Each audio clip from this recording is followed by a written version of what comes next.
नमस्कार, आचार्य मंत्रमध्ये तुमचं स्वागत आहे आणि आजच्या व्हिडिओमध्ये आपण जाणून घेणार आहोत साडेसाती म्हणजे काय, साडेसाती चालू असताना आपण काय करायचं आणि साडेसातीचे परिणाम काय होतात ते.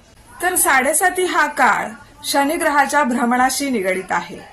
जेव्हा शनिग्रह तुमच्या जन्मराशीच्या आदल्या राशीत, तुमच्या स्वतःच्या राशीत आणि तुमच्या राशीच्या पुढच्या राशीत जेव्हा भ्रमण करत असतो तेव्हा हा 7.5 वर्षांच्या काळाला साडेसाती म्हणजे शनीची साडेसाती असं म्हटलं जातं. शनी एका राशीत साधारणतः 2.5 वर्ष असतो. अशा 3 राशीमधला त्याचा प्रवास म्हणजेच साडेसाती असं म्हणतात.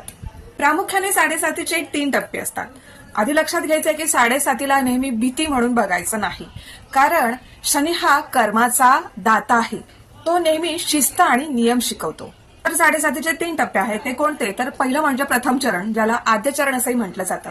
हा काळ मानसिक तणाव, विनाकारण खर्च आणि चिंता वाढवणारा असतो. द्वितीय चरण म्हणजेच मध्य चरण. हा काळ महत्वाचा मानला जातो, कारण या काळात कौटुंबिक समस्या, कामाच्या ठिकाणी कलह किंवा आरोग्याच्या समस्या जाणवू शकतात.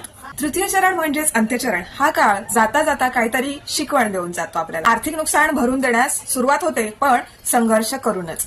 तर आता साडेसाती चालू असेल तर काय करायचं? साडेसाती चालू असणाऱ्यांनी दर शनिवारी हनुमंताच्या मंदिरात जायचंय, हनुमंताचं दर्शन घ्यायचंय, हनुमान चालीसा ऐकायची आहे, वाचायची आहे, वाचता नाही आलं तर ऐकायची आहे. शनीच्या मंदिरात नाही जाता आलं तरी शनिदेवाचा मंत्र म्हणायचा आहे, ओम शम शनेश्वराय नमः असा. दान धर्म जमेल तेवढा करायचा आहे आणि आपल्या नेहमीच्या व्यवहारात बदल करायचा आहे. आपल्या काम करण्याच्या प्रक्रियेत बदल करायचा आहे. म्हणजे आळस करायचा नाहीये. जमेल तेवढे जास्त श्रम, परिश्रम, कष्ट करायची तयारी ठेवायची आणि तेवढं करायचंय, कारण सरते शेवटी शनी साडेसाती तुम्हाला तुमच्या कष्टाचं फळ देऊनच जाणार. त्याच्यामुळे कष्टाला पर्याय शोधायचा नाही. साडेसातीमुळे तुम्हाला आत्मपरीक्षण घडतं आणि तुम्ही प्रगल्भ होता. कष्ट करा, त्या काळात जमेल तेवढे कष्ट करा, तुम्हाला त्या कष्टाचं फळ मिळणार आहे, कारण शनी हा कर्माचा दाता आहे, कर्माचं फळ देणारा आहे.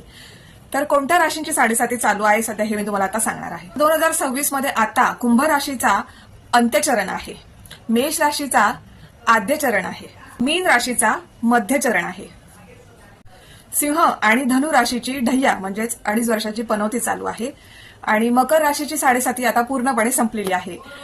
तर तुम्हाला साडेसातीबद्दल माहिती कशी वाटली नक्की सांगा. व्हिडिओ आवडल्यास लाईक करा, शेअर करा, सेव्ह करा आणि आचार्य मंत्र यांना फॉलो करा. युट्यूबवरती सबस्क्राईब करा. धन्यवाद.